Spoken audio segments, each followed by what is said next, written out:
Le livre des Juges, chapitre 15. Quelque temps après, à l'époque de la moisson des blés, Samson alla voir sa femme et lui porta un chevreau.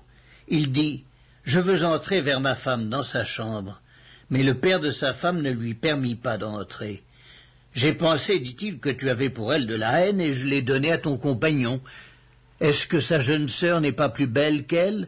Prends-la donc à sa place. » Samson leur dit, « Cette fois, je ne serai pas coupable envers les Philistins si je leur fais du mal. » Samson s'en alla, il attrapa 300 renards et prit des flambeaux, puis il tourna queue contre queue et mit un flambeau entre deux queues au milieu. Il alluma les flambeaux, lâcha les renards dans les blés des Philistins et embrasa les tas de gerbes, le blé sur pied et jusqu'aux plantations d'oliviers. Les Philistins dirent, « Qui a fait cela ?» On répondit, « Samson, le gendre du Timnien, parce que celui-ci lui a pris sa femme et l'a donnée à son compagnon. » Et les Philistins montèrent et ils la brûlèrent, elle et son père. Samson leur dit, « Est-ce ainsi que vous agissez? Je ne cesserai qu'après m'être vengé de vous. » Il les battit rudement, dos et ventre, puis il descendit et se retira dans la caverne du rocher d'Étam. Alors les Philistins se mirent en marche, campèrent en Juda et s'étendirent jusqu'à Léchi. Les hommes de Juda dirent, « Pourquoi êtes-vous montés contre nous ?» Ils répondirent, « Nous sommes montés pour lier Samson, afin de le traiter comme il nous a traités. » Sur quoi 3000 hommes de Juda descendirent à la caverne du rocher d'Étam et dirent à Samson, « Ne sais-tu pas que les Philistins dominent sur nous? Que nous as-tu donc fait ?»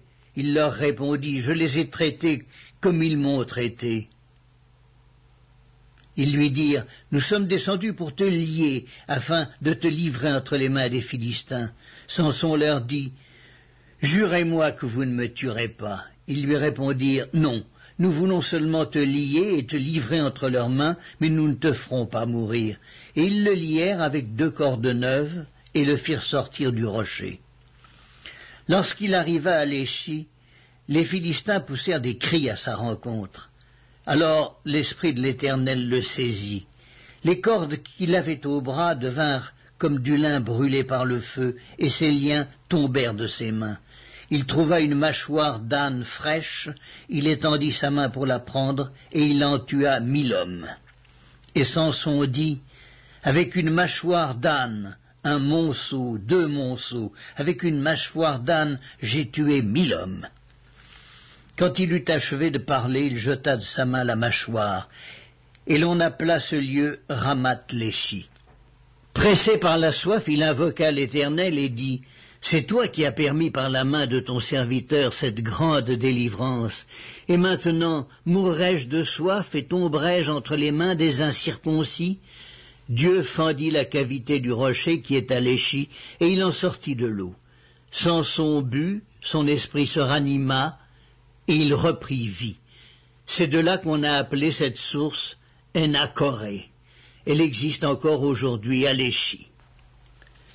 Samson fut juge en Israël au temps des Philistins pendant 20 ans.